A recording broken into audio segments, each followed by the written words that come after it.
Hey, welcome back to Whitetail here on an unbelievable Saturday morning here. Bluebird skies. We have snow everywhere. We had 4 or 5 inches of fresh powder. They blew the snowmakers blew last night.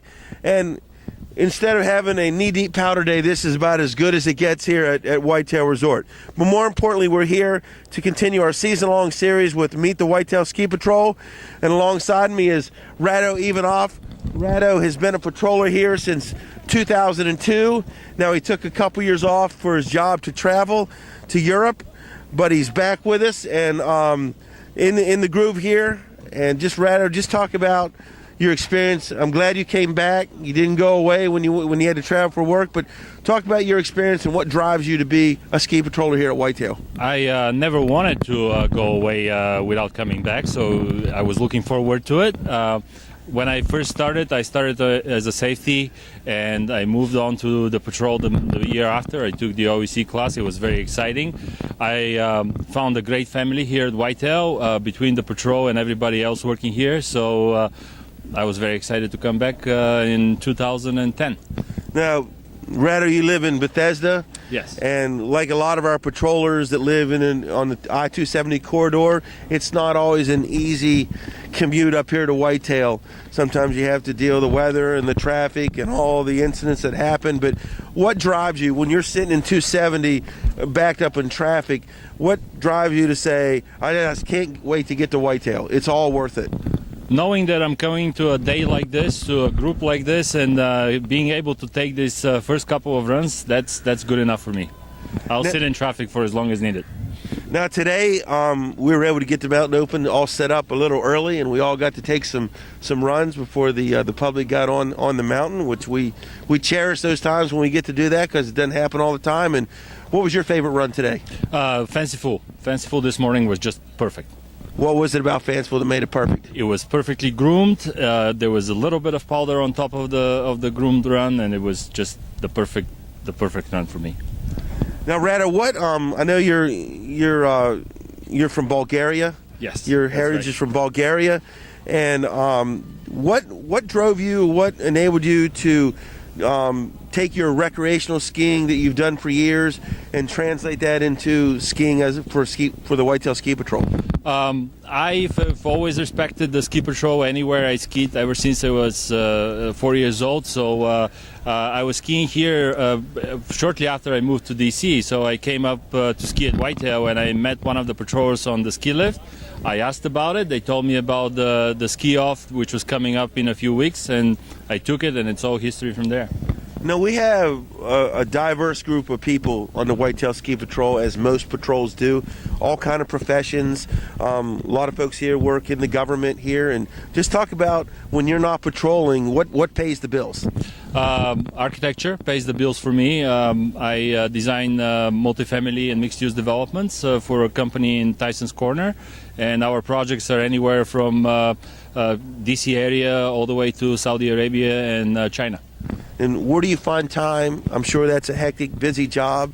And how do you budget your time to come up here and play with us at Whitetail? It's always a challenge, and it's always a difficult balance, because between work, travel, and family, finding time for ski patrol is challenging. But having the understanding of my wife and my kids, it's important. So they understand that this is something that I value a lot. So they make the time. Now, for a lot of patrollers here at Whitetail, it's not just you're up here at Whitetail skiing. It's kind of a family thing. Does your family come up here at Whitetail? Does your family ski? Yes, my wife skis. My 6-year-old Max skis as well, and he's currently in White Traverse, which is also a great program. Just talk about, you got into the game here in 2002, but you had to take those 2 years off. Was that a hard 2 years to be away from ski patrol, and were we just chomping at the bit to come back? It was hard to be away from ski patrol. We have very strict requirements for keeping up with our OEC currency. I was not able to do this, which was very challenging returning. I had to take the exam again. I had to take the class again.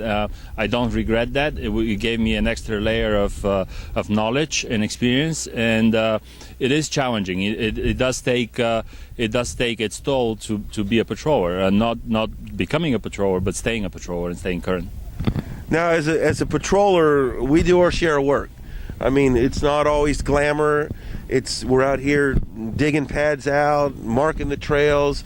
We're taking care of those who got injured on the trails. But just talk about what motivates you, what keeps you coming back, because we do have our share of fun. Like on a day like this, we get out to go skiing. But talk about what keeps you going and what drives you to keep coming back. Helping people is something so rewarding. Unless you've done it, there's no way of understanding it. We're all here volunteers, or the majority of us are volunteers. We are here as a group of very diverse people. Most of my friends are from either my profession or places I live. Here I have friends that are firefighters, they're politicians, they're doctors, they're engineers. I have a very nice group of people that I can communicate with. That's part of it, but helping people is what brings me to the mountain. Is there any one fond memory or one experience that you say you can think when it's not so much fun here, when the conditions aren't so good, but you can look back and say, that's why I patrol, that's why I do this, that's the reason why I travel from Bethesda up the I-270 corridor to do this every year? Yes, I mean there are many incidents that I can remember that we've helped people and probably saved life for some of them. But there's a particular case a few years back up on top of Expert Choice. It was late at night, just before closing, 9:30. They were blowing snow. It was just under the snow gun. There was an injured guest, very serious leg injury that we had to take care of. It did take a while. It did delay the closing of the mountain entirely, but at the end of the day, we did save the person's leg. So it was very rewarding thinking back about it. Absolutely. Okay, there you have it. We just met Rado Ivanov, and the story he just told, there's 1,000 of those stories here at the Whitetail Ski Patrol, and it's just one of the reasons that motivates us all to come back and continue to patrol year after year after year. Again, thanks for watching, and stay tuned for another edition of Let's Meet the Whitetail Ski Patrol.